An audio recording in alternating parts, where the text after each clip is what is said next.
आप हैरान हो जाएंगे सुनकर कि बांके बिहारी के मंदिर में मंगला आरती क्यों नहीं होती। तो हुआ यूं कि एक आदमी बांके बिहारी के मंदिर के बाहर रोज सफाई करता था और वहीं भोजन करने के बाद रात्रि में मंदिर के बाहर ही सो जाता। एक दिन पुजारी जी ने सोचा कि यह आदमी इतनी मेहनत करता है तो चलो इसे कोई काम देते हैं। अब आदमी से पूछा गया कि गैया चरा सकते हो। तो उस आदमी ने पूछा कि गैया किसकी है, क्योंकि मैं ठाकुर के अलावा किसी का काम नहीं करता। तो पुजारी जी ने कहा कि गैया भी ठाकुर जी की ही है। तो उसने कहा मैं कर दूंगा।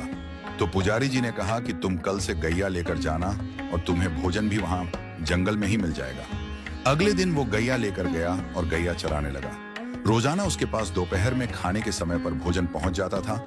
अब एक दिन क्या हुआ कि भोजन के समय पर भोजन नहीं आया। तो भूख की वजह से वह आदमी चिंता में आ गया। सोचने लगा कि जाकर पुजारी जी से शिकायत करूंगा और बहुत गुस्सा होने लगा। तभी एकदम से पीछे से आवाज आई कि गवाले आजा, अपना भोजन कर ले। और उसने पीछे देखा तो वहां दिखा तो कोई भी नहीं, लेकिन एक पेड़ के पास लाल मखमली कपड़े में कुछ बंधा हुआ रखा।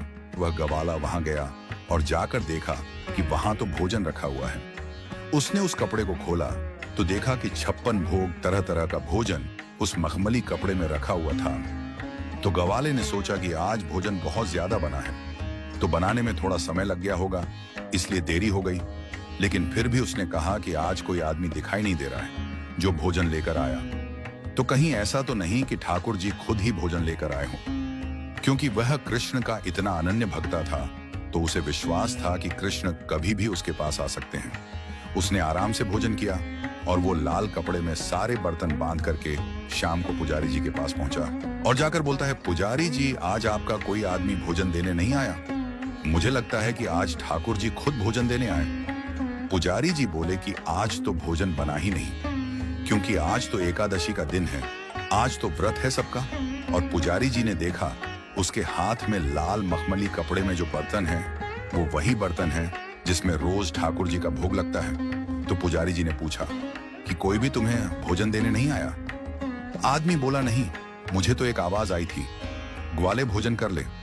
पुजारी जी को पता चल गया कि आज ठाकुर जी स्वयं इसके लिए भोजन लेकर गए। तो पुजारी जी ने सोचा कि ठाकुर जी का इतना अनन्य भक्त है तो इसको मंदिर से दूर नहीं भेजना चाहिए। तो पुजारी जी ने कहा कि आज से तुम्हारी ड्यूटी मंदिर में ही है, यहीं रात को चौकीदारी करो, मंदिर का ध्यान रखो। मंदिर के द्वार बंद होने के बाद कोई भी मंदिर में आए जाए नहीं। तो उस रात से उस ग्वाले की ड्यूटी शुरू हो गई। वो मंदिर की चौकीदारी कर रहा था, तभी आधी रात को स्वयं बांके बिहारी बाहर आए और चौकीदार से बोले कि मुझे जाने दो।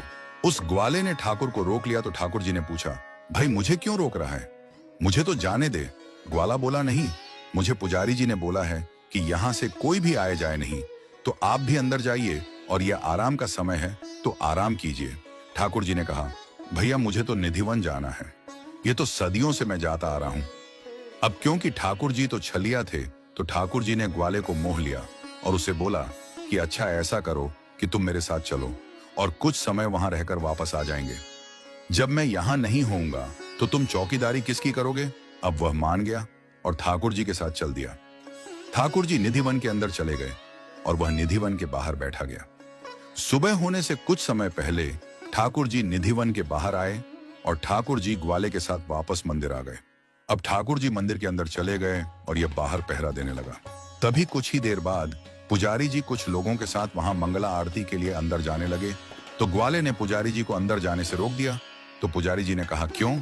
तो वह आदमी बोला, रात को ठाकुर जी बाहर आए थे, मेरे को लेकर निधिवन चले गए, वहां अंदर जाकर के सारी रात रास किया और अभी अभी थोड़ी देर पहले यहाँ आए हैं, तो भैया थोड़ा आराम तो करने दो ठाकुर जी को।